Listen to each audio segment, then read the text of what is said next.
Dear students, one of the most important very short answer. By spinning eggs on a tabletop, how will you distinguish a hard-boiled egg from a raw egg? By spinning eggs on a table, ఒక table యొక్క top మీద రెండు ఎగ్స్ని మనము spin చేస్తున్నప్పుడు ఆ రెండు ఎగ్స్లో ఒకటేమో హార్డ్ బాయిల్డ్ ఎగ్, ఇంకోటేమో రా ఎగ్.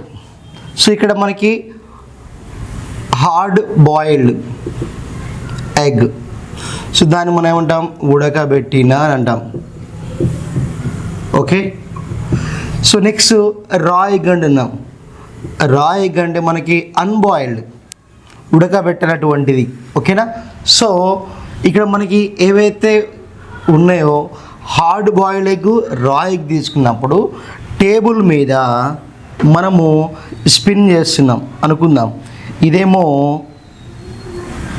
రా egg and this is the boiled. So ఈ రెండింటిని మనము స్పిన్ చేసినప్పుడు ఈ రెండిట్లో ఏ త్వరగా ఆగిపోతుంది, ఎందుకు ఆగిపోతుంది, అది మనం ఇప్పుడు చూద్దాం. ఇక్కడ L is equals to I omega. Angular momentum is equals to moment of inertia into angular velocity. When L is constant, we can write that I is proportional to 1 by omega. So angular velocity and moment of inertia, these two are inversely proportional. And you have to remember that. So which is having more moment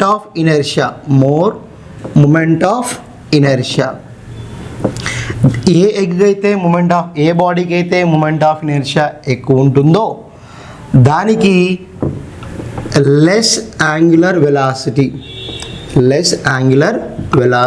ఉంటుంది. So inversely proportional. So దేనికైతే less moment of inertia ఉంటుందో that is having more angular velocity. So ఇది మనకి గుర్తుంటే దీనికి answer చేయొచ్చు. మనము answer చేయడంలో కీ రోల్ ఉన్నటువంటి పాయింట్ ఇదే. I is proportional 1 by omega. దీనికి 1 మార్క్ ఇస్తాడు. సో నెక్స్ట్ మ్యాటర్ చూద్దాం. ఇక్కడ రా ఎగ్. సో రా ఎగ్ ఉంది. రా ఎగ్లో మనకి ఏమవుతుందంటే లిక్విడ్ ఉంటుంది, లోపల ఫ్లూయిడ్ ఉంటుంది. ఆ ఫ్లూయిడ్ అనేది మనకి ఎగ్ స్పిన్ అవుతున్నప్పుడు ఫ్లూయిడ్ మొత్తం కూడా ఏవైతే ఈ ఎగ్ యొక్క పీల్ ఉంటుందో, వాల్స్ ఉంటాయో అటువైపు షిఫ్ట్ ఉంటుంది. షిఫ్ట్ అవుతున్నప్పుడు for example this is the axis of rotation. What is axis of rotation? So ఎప్పుడైతే మనకి ఈ యాక్సిస్ని బేస్ చేసుకుని అది రొటేట్ అవుతూ ఉన్నప్పుడు ఫ్లూయిడ్ మొత్తం కూడా వన్ సైడ్ వచ్చినప్పుడు ఏమవుతుందంటే మనకి obviously centre of mass shift అవుతుంది. అప్పుడు ఈ radius of gyration also increases. So మనకి I is equals to we can write mr square, moment of inertia. So ఇక్కడ నేను I is equals to m into k square అని రాస్తున్నాను. ఈ k అనేది ఏమవుతుందంటే రేడియస్ ఆఫ్ గైరేషన్ అవుతుంది. So when k value increases I also increases కదా. So ఇక్కడ రేడియస్ ఆఫ్ గైరేషన్ ఇంక్రీజ్ అవుతుంది కాబట్టి ఏమవుతుంది, moment of inertia is increases. So ఇంతకుముందు చెప్పాను, మూమెంట్ ఆఫ్ ఇనర్షియా ఇంక్రీజ్ అయితే యాంగులర్ వెలాసిటీ ఏమవుతుంది, తగ్గుతుంది. సో కాబట్టి ఇక్కడ this is the angular velocity of raw egg. So కాబట్టి ఒమేగా ఆర్ అనేది ఏమవుతుంది, it is decreases or less. ఓకేనా? సో రా ఎగ్ యొక్క యాంగులర్ వెలాసిటీ తక్కువ ఉంటుంది. Clear? Next this is the boiled egg. This is now axis of rotation. So ఎప్పుడైతే మనకి boiled egg తీసుకుంటామో, బాయిల్డ్ ఎగ్ తీసుకున్నప్పుడు in that boiled egg distribution of mass is same, then radius of gyration also same, then obviously there is no change in the moment of inertia. So కాబట్టి ఎప్పుడైతే మనకి moment of inertia ఇక్కడ ఫిక్స్డ్గా ఉంటుంది.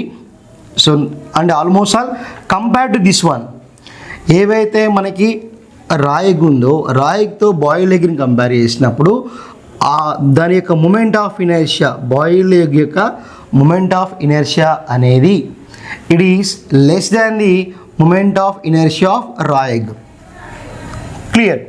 So అంటే ఏమైంది, ఈ boiled egg యొక్క మూమెంట్ ఆఫ్ ఇనర్షియా ఏమవుతుంది, moment of inertia is less. ఎప్పుడైతే మూమెంట్ ఆఫ్ ఇనర్షియా లెస్ అయినప్పుడు, దీంతో కంపేర్ చేసినప్పుడు లెస్ అవుతుందో అప్పుడు angular velocity of the boiled egg is increases. Clear.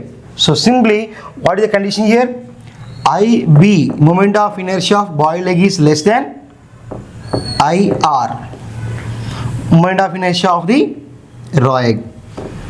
Clear. So మనము మూమెంట్ ఆఫ్ ఇనర్షియా అనేది యాంగులర్ వెలాసిటీకి ఎలా ఉంటుందని చెప్పాము, ఇన్వర్స్లీ. సో కాబట్టి ఇక్కడ omega B is greater than omega R.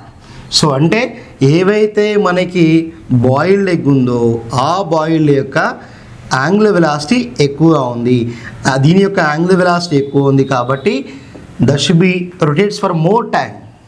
So ఏవైతే మనకి రా ఎగ్ ఉందో దాని యొక్క యాంగులర్ వెలాసిటీ తక్కువ ఉంది కాబట్టి it will comes to rest very soon compare to the boiled egg. So therefore how we can identify that, simply you have to write angular velocity of boiled egg is more compared to angular velocity of what it is raw egg. So అప్పుడేమవుతుంది, so raw egg will comes to rest, will comes to rest fast or early. So in this way we can compare the difference between the hard boiled egg and raw boiled egg.